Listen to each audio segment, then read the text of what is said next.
చాలా బాగుంది కదా. అవును, ఆ మూన్ లైట్ లో నిన్ను చూస్తుంటే ఇంకేం గుర్తుకు రాదు. చా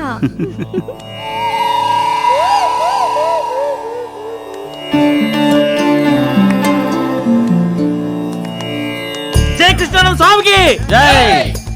జై కృష్ణానంద స్వామికి జై. పదండి. ఏందిరా నీకు తెచ్చారులే. 15 రోజుల నుండి అమ్మాయితో మాట్లాడడానికి వస్తుంటే మందు కావాలంట. ఇప్పుడు ఏం చేయమంటావు? ఏదో రకంగా అమ్మాయితో మాట్లాడాలి. దా మో వస్తు గారు, బాబా గారు మీకు ఏదో ఉపదేశం చేయాలంట, రండి. ఇప్పుడే వద్దురా. ఓ నువ్వు ఎక్కడికమ్మా? అది పెళ్లి కాని వాళ్ళకి, నువ్వు మళ్ళీ పెళ్లి చేసుకుంటా? వెళ్ళు. వెళ్ళు.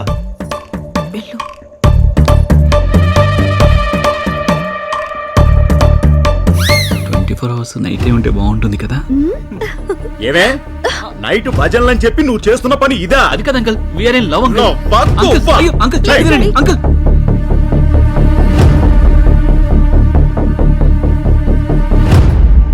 ప్రేమ మనిషి అయితే ప్రేమించాలి, ప్రేమిస్తేనే మనిషి అవుతారు. ఈ ప్రేమ ఎవరికైనా పుట్టొచ్చు, ఎప్పుడైనా పుట్టొచ్చు, మీకు నాకు అందరికీ. దాన్ని తప్పని దూరం చేస్తే మీరేం నష్టపోతున్నారో మీకు ఇప్పుడు అర్థం కాదు.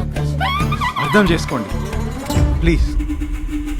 ఒక్కసారి మనసులో ప్రేమ పుట్టాక దాని ఆపే శక్తి ఆ దేవుడికి కూడా లేదు తెలుసా. అదే ధైర్యంతో చెప్తున్నాను. ప్రేమించా అని చెప్తే ఒప్పుకోండి, కాదనకండి. అది చాలా తప్పు, పాపం. ప్రతి మనిషిలో ప్రేమ ఉంటుంది. ఆ ప్రేమని అర్థం చేసుకున్నప్పుడే దానికి విలువ ఉంటుంది. ఇది చెప్పడానికే నేను ఇక్కడ ఉండిపోయాను. ఇంతకంటే మీకు ఎలా చెప్పాలో నాకు తెలీదు. అర్థం చేసుకోండి. స్వామి, ప్రేమించుకోవడం పాపం అనుకున్నాను. ప్రేమ గొప్పతనం గురించి మీరు చెప్పకపోయింటే వీళ్ళిద్దరినీ చంపేసి ఉండేవాడిని స్వామి. నన్ను క్షమించండి. మీ ఆశీస్సులతో వీళ్ళ పెళ్లి కార్డులు ప్రింట్ చేయిస్తాను స్వామి. ఉంటాను స్వామి.